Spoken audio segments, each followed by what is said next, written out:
ഓം ശാന്തി 14/1/2024 അവ്യക്ത BapDada revise course 14/12/1997. മുരളിയുടെ ടൈറ്റിലാണ് വ്യർത്ഥത്തിനെയും നെഗറ്റീവിനെയും അവഗണിച്ച് അവാർഡ് നേടുവാൻ പാത്രമാകൂ. ഇന്ന് ബാബ്ദാദ തന്റെ പരമാത്മാ സ്നേഹത്തിന്റെ പാത്രമായ ആത്മാക്കളെ കാണുകയാണ്. പരമാത്മാ സ്നേഹം ആനന്ദമയ ഊഞ്ഞാലാണ്. ഈ സുഖദായി ഊഞ്ഞാലിൽ സദാ ആടിക്കൊണ്ടിരിക്കുകയാണ്. പരമാത്മാ സ്നേഹം അനേക ജന്മങ്ങളുടെ ദുഃഖങ്ങളെ ഒരു സെക്കൻഡിൽ സമാപ്തമാക്കി തരുന്നു. പരമാത്മ സ്നേഹം സർവശക്തി സമ്പന്നമാണ്. നിർബല ആത്മാക്കളെ അത് ശക്തിശാലിയാക്കുന്നു. ഇങ്ങനെയുള്ള ശ്രേഷ്ഠ പരമാത്മാ സ്നേഹത്തിന് താങ്കൾ എത്ര കുറച്ച് ആത്മാക്കളാണ് പാത്രമാകുന്നത്. ഇങ്ങനെ ശ്രേഷ്ഠ പാത്രമായ ആത്മാക്കളെ ബാബ്ദാദ കണ്ട് ഹർഷിതമാവുകയാണ്. ബാബ ഹർഷിതമാകുന്നതുപോലെ തന്നെ കുട്ടികളും ഹർഷിതമാവുകയാണ്. എന്നാൽ യഥാക്രമമാണ്. ബാബ്ദാദ ഓരോ കുട്ടികൾക്കും ഇതാണ് ഹൃദയം കൊണ്ട് വരദാനം നൽകുന്നത്. സദാ പരമാത്മ സ്നേഹത്തിന്റെ ഊഞ്ഞാലിൽ ആടുന്ന അവിനാശി രത്നമായി ഭവിക്കട്ടെ. ഈ സ്നേഹത്തിന്റെ ഊഞ്ഞാലിൽ നിന്ന് മനസ്സാകുന്ന പാദം താഴെ വയ്ക്കാതിരിക്കൂ.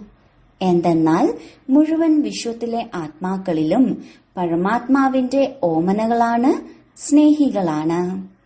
ഇപ്പോൾ ബാബ്ദാദ ഇതാണ് കുട്ടികൾക്ക് ആശംസകൾ നൽകുന്നത്. ഇതേ പരമാത്മ സ്നേഹത്തിൽ മുഴുകിക്കഴിയൂ. ഇങ്ങനെ ലൗലീൻ ആയ ആത്മാക്കളുടെ അടുക്കൽ യാതൊരു പരിതസ്ഥിതിയോ മായയുടെ ഇളക്കമോ വരിക സാധ്യമല്ല. താഴെ പാദം വെക്കുന്നുവെങ്കിൽ മായയും ഭിന്ന ഭിന്ന കളി കളിക്കാൻ വരുന്നു. ഭിന്ന ഭിന്ന രൂപം ധാരണ ചെയ്ത് ആകർഷിക്കുന്നു. ലൗലീന ആത്മാക്കളുടെ സർവശക്തികളുടെ മുന്നിൽ മായയ്ക്ക് കണ്ണുയർത്തി നോക്കാൻ പോലും സാധിക്കുകയില്ല. താങ്കളുടെ മൂന്നാമത്തെ നേത്രം, ജ്വാലാമുഖി നേത്രം, മായയെ ശക്തിഹീനമാക്കുന്നു. അപ്പോൾ താങ്കൾ എല്ലാവരും വിശേഷ ആത്മാക്കളാണ്. എല്ലാ ബ്രാഹ്മണർക്കും ബാബ്ദാദയിലൂടെ ജന്മനാ തന്നെ മൂന്നാമത്തെ നേത്രം ലഭിച്ചിട്ടുണ്ട്. എന്നാൽ ബാബ കാണുന്നുണ്ട്, ഇടയ്ക്കിടയ്ക്ക് കുട്ടികളുടെ മൂന്നാമത്തെ നേത്രം വളരെ പ്രയത്നത്തിന്റെ പുരുഷാർത്ഥം ചെയ്ത് ക്ഷീണിക്കുന്നു. ക്ഷീണിക്കുന്ന കാരണം അടഞ്ഞു പോകുന്നു. മായയ്ക്കും കാണുവാനുള്ള കണ്ണ് വളരെ ദീർഘദർശിയാണ്. ദൂരെ നിന്നെ കണ്ടുപിടിക്കുന്നു. ഇപ്പോഴാണെങ്കിൽ മായയും മനസ്സിലാക്കിയിട്ടുണ്ട്, ഇപ്പോൾ എന്റെ രാജ്യം പോയത് തന്നെയാണ്. അതിനാൽ മായയോട് പരിഭ്രമിക്കരുത്. സന്തോഷത്തോടെ സർവശക്തികളുടെ ആധാരത്തിൽ അതിന് വിട പറയൂ. വരാനുള്ള അവസരം നൽകാതിരിക്കൂ. വിട നൽകൂ. അതും ബ്രാഹ്മണ ആത്മാക്കളോട്, ശ്രേഷ്ഠ ആത്മാക്കളോട് യുദ്ധം ചെയ്ത് ക്ഷീണിച്ചു പോയിരിക്കുന്നു. താങ്കൾ സ്വയം ദുർബലതയുടെ കാരണത്താൽ മായയെ ആഹ്വാനം ചെയ്യുകയാണ്. അത് ക്ഷീണിച്ചിരിക്കുന്നു. എന്നാൽ താങ്കൾ ആഹ്വാനം ചെയ്യുന്നു. അപ്പോൾ അതും ചാൻസ് എടുക്കുന്നു. ഇപ്പോൾ ശക്തിഹീനമായി പോയിരിക്കുന്നു. താങ്കൾ എല്ലാവരുടെയും അനുഭവം എന്താണ് പറയുന്നത്? ഇപ്പോൾ മായയിൽ ആദ്യത്തെ പോലെ ശക്തിയുണ്ടോ? അതിൽ ശക്തിയുണ്ടോ? അതോ താങ്കൾ ശക്തിശാലിയാണോ? അത് ട്രയൽ ചെയ്യുന്നു. എന്തെന്നാൽ താങ്കൾ തന്നെ ആഹ്വാനം ചെയ്യുന്നുവെങ്കിൽ അത് എന്തുകൊണ്ട് അവസരം എടുക്കുകയില്ല? എന്തിന് ദുർബലമാകുന്നു? ബാബയുടെ ചോദ്യമാണ്, മാസ്റ്റർ സർവശക്തിവാനാണോ അല്ലയോ? എല്ലാവരും മാസ്റ്റർ സർവശക്തിവാനാണോ? ഇടയ്ക്കിടയ്ക്ക് സർവശക്തിവാനാണോ അതോ സദാ സർവശക്തിവാനാണോ? ഏതാണ്? സദാ ശക്തിശാലിയാണോ? അപ്പോൾ മായയോട് പറയുമോ, ഇപ്പോൾ പോകൂ? താങ്കൾ അതിനെ വിളിക്കരുത്. ബാബ മായയോട് പറയുന്നു, ഇപ്പോൾ അവസാനിപ്പിക്കൂ. അപ്പോൾ മായ ബാബയോട് പറയുന്നു, എന്നെ ആഹ്വാനം ചെയ്യുകയാണ്. അപ്പോൾ ബാബ എന്ത് ചെയ്യും? അഥവാ ഏതെങ്കിലും തരത്തിലുള്ള ദുർബലത മനസ്സിലാകട്ടെ, വാക്കിലാകട്ടെ, സംബന്ധ സമ്പർക്കത്തിലാകട്ടെ വരുന്നുവെങ്കിൽ മനസ്സിലാക്കൂ, മായയെ ആഹ്വാനം ചെയ്തു. അതിനും ആഹ്വാനത്തിന്റെ വൈബ്രേഷൻ വളരെ പെട്ടെന്ന് എത്തിച്ചേരുന്നു. ഈ മഹാ ഉത്സവം വളരെ നന്നായി ആഘോഷിച്ചുകൊണ്ടിരിക്കുന്നു. എന്നാൽ ഉത്സാഹം സദാ ഉണ്ടാകണം. അതിനാണ് ഉത്സവം ആഘോഷിക്കുന്നത്. ഈ വർഷം ധാരാളം ഉത്സവം ആഘോഷിക്കുന്നല്ലോ. ബ്രാക്കറ്റിൽ ഈ ഗ്രൂപ്പിൽ ഈശ്വരീയ സേവനത്തിന്റെ ആദിരത്ന സഹോദരന്മാരുടെ ബഹുമാന സമാരോഹണം, ഒപ്പം ടീച്ചേഴ്സ് സഹോദരിമാരുടെ സിൽവർ ജൂബിലിയുടെ പരിപാടിയും വെച്ചിട്ടുണ്ട്. എല്ലാ ഗ്രൂപ്പിലും ഉത്സവം ആഘോഷിക്കുകയാണ്. അപ്പോൾ ബാബ മനസ്സിലാക്കുന്നു, ഈ വർഷം ഉത്സവം ആചരിക്കുക അർത്ഥം മായയ്ക്ക് വിട നൽകുക. ഇങ്ങനെയല്ല സ്വർണ ദുപ്പട്ടയും ധരിച്ചിരിക്കുക. സ്വർണ ദുപ്പട്ട അണിയുക എന്നാൽ സ്വർണിമയുഗി ആകുക. ദൃശ്യം വളരെ നന്നായി തോന്നുന്നു, എന്നാൽ സ്വർണിമ സ്ഥിതിയുടെ ആയിരിക്കട്ടെ. ഇങ്ങനെയല്ല ദുപ്പട്ട മാറ്റി ഉത്സവം പൂർത്തിയായി, പിന്നെ എങ്ങനെ ആയിരുന്നുവോ അങ്ങനെ തന്നെ ആയിത്തീരുക. ഇത് ഉത്സാഹം നൽകുന്നതിന്റെ പരിപാടിയാണ്. അപ്പോൾ ആര് ഉത്സവം ആചരിച്ചു അല്ലെങ്കിൽ ആചരിക്കാൻ വന്നുവോ അവർ കൈയുയർത്തു. ബാബ്ദാദയ്ക്ക് സന്തോഷമാണ്. നന്നായി ആഘോഷിക്കൂ. എന്നാൽ ആഘോഷിക്കുക അർത്ഥം ആയിത്തീരുക, ആക്കി മാറ്റുക. ഉത്സവം ആചരിക്കുന്ന സമയം അവനവന് അടിവരയിടൂ. സദാ ഓർമ്മയുടെയും സേവനത്തിന്റെയും ഉത്സാഹത്തിൽ കഴിയുന്ന ആത്മാവാണ്. ബാബ്ദാദയ്ക്കും ദൃശ്യം വളരെ നന്നായി തോന്നുന്നു. ഈ വർഷം ബാബ്ദാദ മായയ്ക്ക് വിട പറയാനുള്ള വർഷമായി ആചരിക്കാൻ ആഗ്രഹിക്കുന്നു. ഇങ്ങനെയുള്ള ഉത്സവം ആചരിക്കില്ലേ? നാളെ എന്ത് ആചരിക്കുമോ ഇങ്ങനെയായിരിക്കില്ലേ ആചരിക്കുക? സിൽവർ ജൂബിലി ആചരിക്കുകയല്ലേ? ഗോൾഡൻ ജൂബിലി ആകട്ടെ, സിൽവർ ജൂബിലി ആകട്ടെ, എന്നാൽ ഉത്സവം തന്നെയാണല്ലോ. ഇങ്ങനെ ചിന്തിക്കരുത്, ഞങ്ങൾ സിൽവർ ജൂബിലിക്കാരാണ്, ആദ്യം ഗോൾഡൻ ജൂബിലിക്കാർ ആകട്ടെ, പിന്നെ ഞങ്ങൾ ആകാം എന്ന്. ഇങ്ങനെ ചിന്തിക്കാൻ പാടില്ല.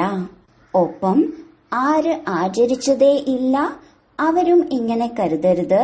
ആര് ഉത്സവം ആഘോഷിക്കുന്നുവോ അവരോടാണ് ബാബ്ദാദ പറഞ്ഞുകൊണ്ടിരിക്കുന്നത് എന്ന്. എല്ലാവർക്കും വേണ്ടിയാണ് പറയുന്നത്. ബ്രാഹ്മണ ജീവിതത്തിന്റെ ഉത്സവം ആഘോഷിച്ചുവല്ലോ. ബ്രാഹ്മണൻ എല്ലാവരും ആയല്ലോ. അതോ ബ്രാഹ്മണനും ആയിക്കൊണ്ടിരിക്കുകയാണോ? ആയിക്കഴിഞ്ഞതാണ്. അപ്പോൾ ബ്രാഹ്മണ ജന്മത്തിന്റെ ഉത്സവം ആചരിക്കുന്ന ആത്മാക്കൾ, അതായത് ഉത്സാഹത്തിൽ കഴിയുക, മറ്റുള്ളവരെയും ഉത്സാഹത്തിലേക്ക് കൊണ്ടുവരിക. ഇതാണ് ബ്രാഹ്മണരുടെ കർത്തവ്യം. ആ ബ്രാഹ്മണർ വായിലൂടെ കഥ കേൾപ്പിക്കുന്നു.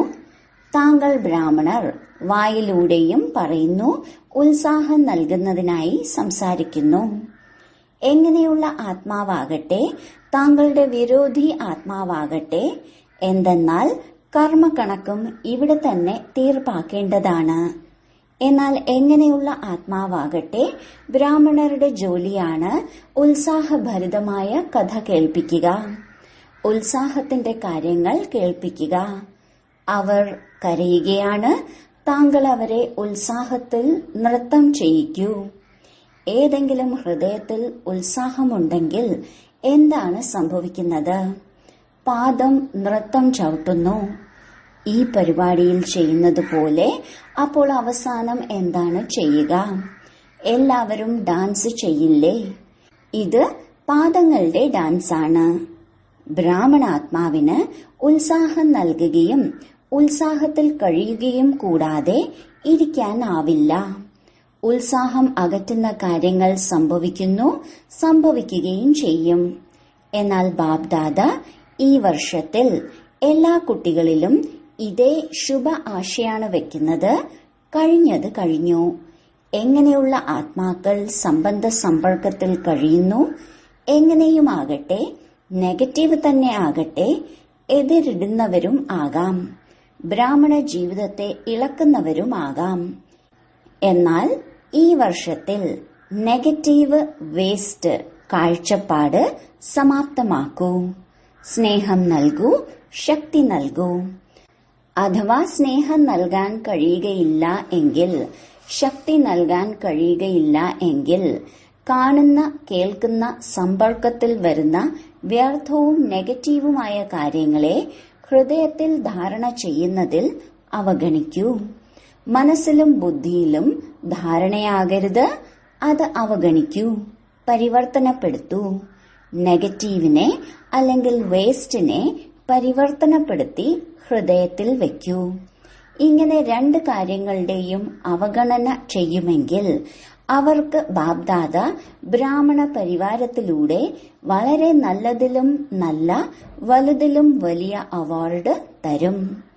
മറ്റാത്മാക്കൾക്ക് അവാർഡ് നൽകുന്നവർ ആത്മാക്കളാണല്ലോ, അവാർഡ് ലഭിക്കുന്നുണ്ടല്ലോ.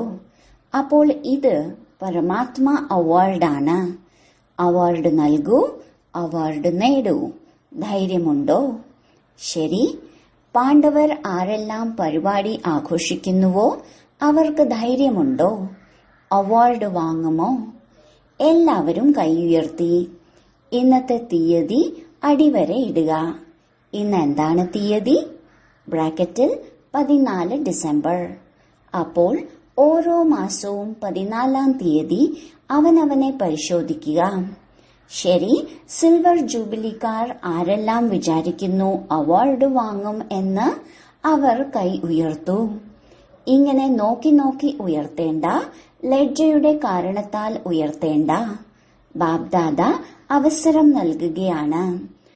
അഥവാ ആർക്കെങ്കിലും ധൈര്യമില്ല എങ്കിൽ കൈ ഉയർത്തേണ്ട, ഒരു കുഴപ്പവുമില്ല.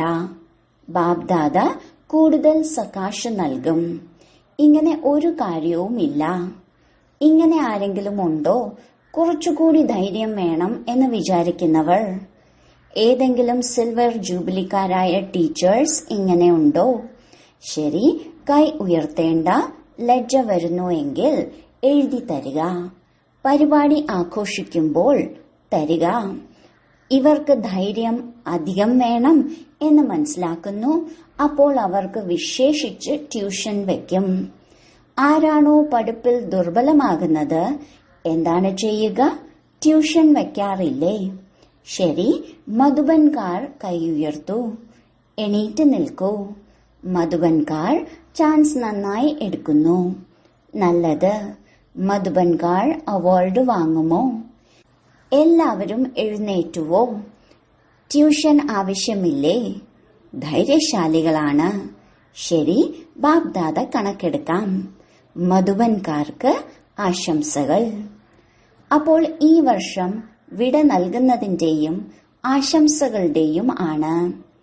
ഈ വർഷത്തിൽ വിശേഷിച്ച് ഏത് കുട്ടികൾ സങ്കല്പം ചെയ്തുവോ അത് പ്രാവർത്തികമാക്കുന്നവർക്ക് ബാബ്ദാദയുടെ എക്സ്ട്രാ സഹായവും ലഭിക്കും. കേവലം ദൃഢമായിരിക്കുക. ഇടയ്ക്കിടെ ഡ്രാമ പേപ്പർ കൊണ്ടുവരും. എന്നാൽ സങ്കല്പത്തിൽ ദൃഢമായിരിക്കുക. സങ്കല്പമാകുന്ന പാദം ഇളകരുത്. അചഞ്ചലമായി ഇരുന്നാൽ ബാബ്ദാദയിലൂടെ എക്സ്ട്രാ സഹായത്തിന്റെ അനുഭൂതി ഉണ്ടാകും. കേവലം എടുക്കുന്നതിനുള്ള ശക്തി വേണം. ഒരു ബലം, ഒരു വിശ്വാസം. എന്ത് സംഭവിച്ചാലും ശരി, ആകുക തന്നെ വേണം. ഈ സങ്കല്പമാകുന്ന പാദം ശക്തിയായി വയ്ക്കുക. അപ്പോൾ സംഭവങ്ങൾ വരും. എന്നാൽ ഇങ്ങനെ അനുഭവം ചെയ്യും. മേഘങ്ങൾ താഴെയാണ്, സ്വയം മേഘങ്ങൾക്ക് ഉപരിയാണ്. മേഘം ഒരു മനോരഞ്ജനത്തിന്റെ ദൃശ്യമായി മാറുന്നു. എത്ര തന്നെ സംഭവങ്ങളുടെ കാർമേഘങ്ങളാകട്ടെ, ഏതെങ്കിലും പ്രശ്നങ്ങളുടെ പരിഹാരം ആ സമയത്ത് കാണപ്പെടുന്നില്ലെങ്കിൽ കൂടി ദൃഢനിശ്ചയമുണ്ടാകണം. ഈ മേഘം വന്നത് പോകുവാൻ വേണ്ടിയാണ് എന്ന്. ഈ മേഘം ശിഥിലമാകാനുള്ളതാണ്, നിലനിൽക്കാനുള്ളതല്ല. ഇങ്ങനെ പറക്കുന്ന കലയുടെ സ്റ്റേജിൽ സ്ഥിതി ചെയ്യൂ. അപ്പോൾ എത്ര തന്നെ കടുത്ത മേഘമായാലും ശിഥിലമായി പോകും. താങ്കൾ ദൃഢതയുടെ ബലത്തോടെ സഫലമായത് തന്നെ ആണ്. പരിഭ്രമിക്കരുത് ഇതെങ്ങനെ നടക്കും എന്ന്. നല്ലതാകും. എന്തുകൊണ്ടെന്നാൽ ബാബ് ദാദ അറിയുന്നു എത്രത്തോളം സമയം സമീപം വന്നുകൊണ്ടിരിക്കുന്നുവോ അത്രയും പുതിയ പുതിയ പ്രശ്നങ്ങൾ, സംസ്കാരങ്ങൾ, കർമ്മക്കണക്കുകളുടെ കാർമേഘങ്ങൾ വരും. ഇപ്പോൾ തന്നെ എല്ലാം തീർപ്പാക്കേണ്ടതുണ്ട്. പല കുട്ടികളും പറയുന്നു ദിനം പ്രതിദിനം ഇനിയും പ്രശ്നങ്ങൾ വർദ്ധിക്കുന്നത് എന്തുകൊണ്ടാണ്? ഏത് കുട്ടികൾക്കാണോ ധർമ്മരാജപുരിയെ മറികടക്കേണ്ടാത്തത് അവർക്ക് സംഗമത്തിന്റെ ഈ അന്തിമ സമയത്തിൽ സ്വഭാവ സംസ്കാരത്തിന്റെ എല്ലാ കർമ്മക്കണക്കുകളും ഇവിടെ തന്നെ തീർപ്പാക്കണം. ധർമ്മരാജപുരിയിൽ പോകേണ്ടതില്ല. താങ്കൾക്ക് മുന്നിൽ യമദൂതൻ വരികയില്ല. ഈ സംഭവങ്ങൾ തന്നെയാണ് യമദൂതൻ. അത് ഇവിടെ തന്നെ തീരണം. അതിനാൽ രോഗം പുറത്തുവന്ന് അവസാനിക്കുന്നതിന്റെ അടയാളമാണ്. ഇങ്ങനെ ചിന്തിക്കരുത് ഇത് കാണപ്പെടുന്നില്ല, സമയം സമീപമാണെന്ന്, കൂടുതൽ വ്യർത്ഥ സങ്കല്പങ്ങൾ വർദ്ധിക്കുകയാണ് എന്ന്. എന്നാൽ ഇത് തീർപ്പാക്കാൻ വേണ്ടി പുറത്തു വരുന്നതാണ്. അതിന്റെ ജോലിയാണ് വരിക. താങ്കളുടെ ജോലിയാണ് പറക്കുന്ന കലയിലൂടെ, സകാഷിലൂടെ പരിവർത്തനം ചെയ്യുക. പരിഭ്രമിക്കരുത്. പല കുട്ടികളുടെയും വിശേഷതയാണ് പുറമേ നിന്ന് പരിഭ്രാന്തമാകുന്നത് കാണപ്പെടുകയില്ല. എന്നാൽ ഉള്ളിൽ മനസ്സ് പരിഭ്രമിക്കുന്നു. പുറമേ നിന്ന് പറയും ഇല്ല ഇല്ല, ഒന്നുമില്ല, ഇതൊക്കെ സംഭവിക്കുക തന്നെ വേണം. എന്നാൽ ഉള്ളിൽ അതിന്റെ ചലനം ഉണ്ടാകും. അപ്പോൾ ബാബ് ദാദ ആദ്യമേ തന്നെ പറഞ്ഞു തരുന്നു പരിഭ്രമിപ്പിക്കുന്ന കാര്യങ്ങൾ വരും. എന്നാൽ താങ്കൾ പരിഭ്രമിക്കാൻ പാടില്ല. സ്വന്തം ശസ്ത്രം കൈവെടിയരുത്. ആര് പരിഭ്രമിക്കുന്നുവോ അവരുടെ കയ്യിൽ എന്തു തന്നെ സാധനമുണ്ടായാലും അത് താഴെ വീണു പോകുന്നു. അപ്പോൾ ഈ മനസ്സിലും പരിഭ്രമിക്കുന്നവർ അപ്പോൾ ശസ്ത്രം അല്ലെങ്കിൽ ശക്തികൾ എന്തു തന്നെ ഉണ്ടോ വീണു പോകുന്നു, അപ്രത്യക്ഷമായി പോകുന്നു. അതിനാൽ പരിഭ്രമിക്കരുത്. ആദ്യമേ തന്നെ അറിയാം, ത്രികാലദർശിയാകൂ, നിർഭയരാകൂ.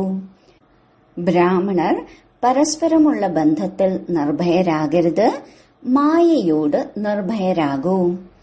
സംബന്ധത്തിൽ സ്നേഹവും വിനയവും വേണം.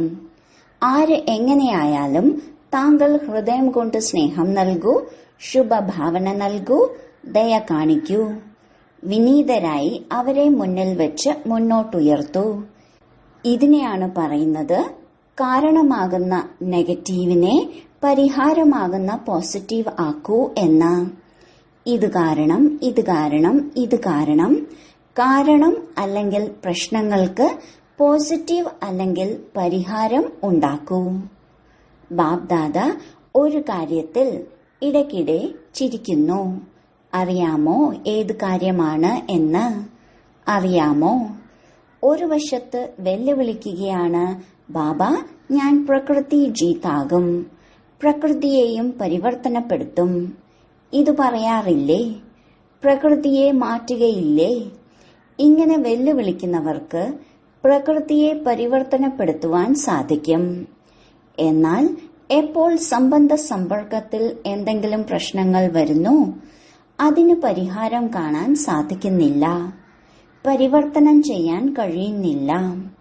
ചിരിയുടെ കാര്യമല്ലേ? പ്രകൃതി ജഡമാണ്, അതിന് വെല്ലുവിളിയുണ്ട്. എന്നാൽ ബ്രാഹ്മണാത്മാക്കളെ പരിവർത്തനം ചെയ്യുക അത് സംഭവിക്കുന്നില്ല. പിന്നീട് എന്താണ് ചിന്തിക്കുന്നത്?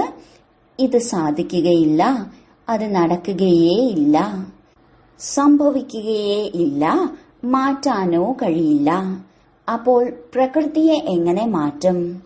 സ്വയം മാറി മറ്റുള്ളവരെ മാറ്റൂ. അവർ തെറ്റാണ്, 100% തെറ്റാണ്. എന്നാൽ താങ്കളുടെ പ്രതിജ്ഞ എന്താണ്? ബാബയോട് എന്ത് പ്രതിജ്ഞ ചെയ്തിട്ടുണ്ട്? സ്വപരിവർത്തനത്തിലൂടെ വിശ്വപരിവർത്തനം ചെയ്യും. ഇതല്ലേ പ്രതിജ്ഞ? അതോ മറന്നുപോയോ? എല്ലാവരും അതെ എന്ന് പറയുന്നു. എങ്ങനെയുള്ള പ്രശ്നമായാലും പ്രശ്നങ്ങളെ മാറ്റുന്നതിന് വേണ്ടി സഹായം എടുത്തോളൂ. പക്ഷെ ഇവർ മാറുകയേ പ്രയാസമാണ്. ഈ സർട്ടിഫിക്കറ്റ് നൽകാതിരിക്കൂ. താങ്കൾക്ക് ആരാണ് അധികാരം നൽകിയത് സർട്ടിഫിക്കറ്റ് നൽകുന്നതിന്? അപ്പോൾ ഇത് ചിന്തിക്കുക, ഇത് നടക്കുകയേയില്ല, അവർ ശരിയാകുകയേ ഇല്ല. ഇങ്ങനെ അരുത്. ആരാണ് താങ്കളെ ജഡ്ജ് ആക്കിയത്? ഇങ്ങനെ ജഡ്ജിന്റെ കസേരയിൽ ഇരിക്കുകയാണോ? അതോ വക്കീലായി ധാരാളം നിയമ നൂലാമാലകൾ പറഞ്ഞ് വാദിച്ച് ഇങ്ങനെയല്ല അങ്ങനെ, ഇങ്ങനെയല്ല അങ്ങനെ എന്നാണോ? വക്കീലും ആകരുത്, ജഡ്ജും ആകരുത്. ഈ അധികാരം നൽകിയിട്ടില്ല. ആര് നിമിത്തമാണോ അവരുടെ സഹയോഗം എടുത്തോളൂ. ആ നിമിത്ത ആത്മാക്കളും ബാബ് ദാദയുടെ നിർദ്ദേശത്തിലൂടെ ചെയ്യുകയാണ്. സ്വന്തം മന്മത്തല്ല നടത്തുന്നത്. അപ്പോൾ ഈ വർഷം ഈ കാര്യങ്ങളെല്ലാം സമാപ്തമാക്കൂ. അതായത് മനസ്സുകൊണ്ട് പരിവർത്തനം ചെയ്യൂ, അവഗണിക്കൂ. മുകളിലെത്തിച്ചു, ഉത്തരവാദിത്വം തീർന്നു. താങ്കളിലൂടെ പരിവർത്തനം നടക്കുന്നില്ലെങ്കിൽ നിമിത്താത്മാക്കൾ വരെ എത്തിക്കുക. ഇത് താങ്കളുടെ കടമയാണ്. പിന്നീട് സ്വയം നിയമം കൈകൊണ്ട് എടുക്കരുത്. അപ്പോൾ അവാർഡിന് പാത്രമാകും. അപ്പോൾ സദാ ഉത്സാഹത്തിൽ കഴിയൂ, ഉത്സാഹം വർദ്ധിപ്പിക്കൂ. ഇതാണ് സ്മൃതിയിൽ ബാബ്ദാദ എമർജ് ചെയ്തുകൊണ്ടിരുന്നത്. സ്വയം ഉത്സാഹത്തിൽ കഴിയുമെങ്കിൽ എല്ലാവർക്കും കൈയോട് കൈ ചേർത്ത്, അതായത് മനസ്സിന്റെ സ്നേഹത്തിന്റെ കൈയിൽ കൊടുത്ത് നൃത്തം ചെയ്യാം, സന്തോഷമായിരിക്കാം. സ്ഥൂല കൈ അല്ല, മനസ്സിന്റെ സ്നേഹത്തിന്റെ സഹയോഗത്തിന്റെ കൈ. ഇതിനെയാണ് കൈയോട് കൈ ചേർക്കുക എന്ന് പറയുന്നത്. സ്നേഹത്തിന് എന്താണ് ചെയ്യാൻ സാധിക്കാത്തത്? ഇതാണെങ്കിൽ പരമാത്മാ സ്നേഹമാണ്. പരമാത്മാ സ്നേഹത്തിന് എന്താണ് ചെയ്യാൻ കഴിയാത്തത്? അസംഭവ്യം എന്നത് ബ്രാഹ്മണരുടെ ഡിക്ഷണറിയിൽ ഇല്ലേ ഇല്ല. ഉത്സാഹം ഉള്ളവർ ഒരിക്കലും ഒരു പ്രശ്നത്തിലും നിരാശർ ആകുകയില്ല. ശരി, നാനാഭാഗത്തെയും പരമാത്മാ സ്നേഹത്തിന്റെ സുഖമയ ആനന്ദമയ ഊഞ്ഞാലിൽ ആടുന്ന ഭാഗ്യശാലി ലവ്ലി ആത്മാക്കൾക്ക് സദാ ദൃഢസങ്കല്പത്തിലൂടെ പരിഹാര സ്വരൂപമാകുന്ന ശ്രേഷ്ഠാത്മാക്കൾക്ക് സദാ പരമാത്മ അവാർഡ് നേടുന്നതിന് പാത്രമാകുന്ന ഹീറോ പാർട്ട്ധാരി ആത്മാക്കൾക്ക് സദാ ബാബ് ദാദയുടെ പാലനയ്ക്ക് പകരം നൽകുന്ന ബാബയുടെ ഹൃദയ സിംഹാസനധാരി ആത്മാക്കൾക്ക് ബാബ് ദാദയുടെ പദം മടങ്ങ്, കോടിയിലും കോടി മടങ്ങ് കൂടുതൽ സ്നേഹസ്മരണകളും നമസ്തേയും. വരദാനം: പവിത്രതയുടെ രാജകീയതയിലൂടെ ശ്രേഷ്ഠ ജീവിതത്തിന്റെ തിളക്കം കാട്ടുന്ന വിശേഷതാ സമ്പന്നരായി ഭവിക്കട്ടെ. ബ്രാഹ്മണ ജീവിതത്തിന്റെ വിശേഷതയാണ് പവിത്രതയുടെ രാജകീയത. രാജകുടുംബത്തിലുള്ളവരുടെ മുഖത്തിലും പെരുമാറ്റത്തിലും അറിയാൻ കഴിയും ഇവർ ഏതോ രാജകീയ കുലത്തിലേതാണ് എന്ന്. ഇങ്ങനെ ബ്രാഹ്മണ ജീവിതത്തിന്റെ തിരിച്ചറിവാണ് പവിത്രതയുടെ തിളക്കത്തിലൂടെ ഉണ്ടാകുന്നത്. പവിത്രതയുടെ തിളക്കം പെരുമാറ്റത്തിലൂടെയും മുഖത്തിലൂടെയും അപ്പോഴാണ് കാണപ്പെടുക എപ്പോഴാണോ സങ്കല്പത്തിൽ പോലും പവിത്രതയുടെ പേരടയാളം ഇല്ലാത്തത്. പവിത്രത വെറും ബ്രഹ്മചര്യ വ്രതം അല്ല. ഒരു വികാരവും, അതായത് അശുദ്ധിയുടെയും പ്രഭാവം ഉണ്ടാകരുത്. അപ്പോൾ പറയും വിശേഷതാ സമ്പന്ന ബ്രാഹ്മണാത്മാവ് എന്ന്. സ്ലോഗൻ: ആര് സ്വയത്തിന്റെ ദർശനം ചെയ്യുന്നുവോ അവർ സദാ പ്രസന്നചിത്തർ, സർവപ്രാപ്തിയുടെ അധികാരിയായി കഴിയുന്നു. അവ്യക്തി സൈലൻസിലൂടെ ഡബിൾ ലൈറ്റ് മാലാഖ സ്ഥിതിയുടെ അനുഭവം ചെയ്യൂ. സാകാര രൂപത്തിൽ ഒരു ഡ്രസ്സ് മാറി മറ്റൊരു ഡ്രസ്സ് ധരിക്കുന്നത് പോലെ സാകാര സ്വരൂപത്തിന്റെ സ്മൃതി ഉപേക്ഷിച്ച് ആകാരി മാലാഖ സ്വരൂപമായി മാറൂ. മാലാഖ സ്ഥിതിയുടെ വസ്ത്രം സെക്കൻഡിൽ ധാരണ ചെയ്യൂ. ഈ അഭ്യാസം വളരെ സമയത്തേക്ക് വേണം. അപ്പോൾ അന്തിമ സമയത്തിൽ പാസ്സാകാൻ കഴിയും. ഓം ശാന്തി.